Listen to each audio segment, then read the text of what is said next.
حضرت مالک بن دینار فرماتے ہیں میں توبہ کرنے سے پہلے بہت بڑا شرابی تھا، میری 2 سال کی بیٹی تھی، میں شراب پینے لگتا تھا تو میری شراب گرا دیتی تھی، کہتی ابا میں تجھے گناہ نہیں کرنے دوں، 2 سال کی بیٹی۔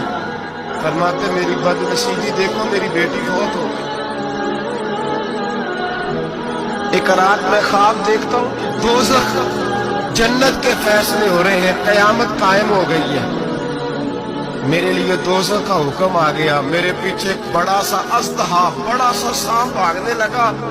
فرماتے میں دوڑتا جا رہا ہوں، ایک بزرگ نظر آئے، میں نے کہا مجھے بچانا، کہنے لگے بیٹا میں کمزور ہوں، میں نہیں بچا سکتا۔ کہتے ہیں مجھ میرا اشارہ کیا، کہنے لگے پہاڑ کی طرف جا شاید تو بچ جائے۔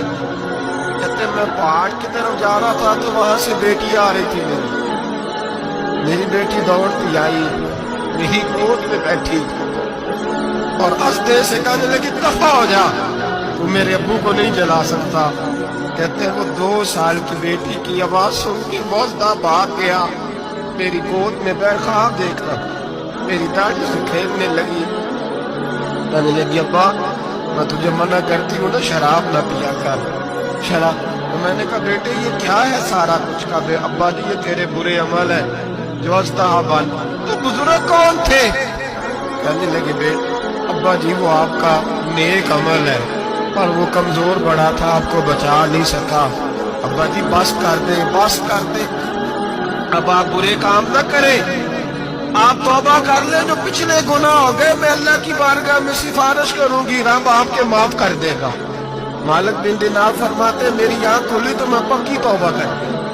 بیٹیاں تو بخشوانے آئی ہیں دنیا میں، بخشوانے، اور یہاں لوگ فخر کرتے ہیں، فخر سے بتاتے ہیں، کہتے ہیں میرے بیٹے کے 15 رشتے ہیں، شاید مجھے قرآن دازی کرنی پڑے، شرم کر، حیا کر، لوگیوں کی بیٹیوں کے بارے میں اس طرح کے انداز اختیار کرتا ہے، تو گناہ کرتا ہے پھر اس پر تو پھولتا نہیں سماتا، اس پر تو پھر تجھے حیا نہیں آتی۔ لوگ ٹیس کرتے ہیں، میں نے دیکھا ہے، بہن کے بھائی کو تکلیف دیتے ہیں، بیٹی کے باپ کو تکلیف دیتے ہیں، اذیت پہنچاتے ہیں۔ ڈرنا چاہیے رب، گناہ کرتے ہو پھر فخر بھی کرتے ہو، شرم آنی چاہیے۔ مذاق اڑاتے ہیں لوگ، غریب کا، کالے کا، چھوٹے قد والے مذاق اڑاتے ہیں۔ میرے حبیب پاک علیہ السلام کے صحابی ہیں حضرت عبداللہ ابن عمر فرماتے ہیں میں حج کے لیے جا رہا تھا، محدث ابن جوزی نے لکھا، ماتے رستے میں ایک جگہ میں نے پڑاؤ کرنا چاہا، علاقہ بڑا چٹیا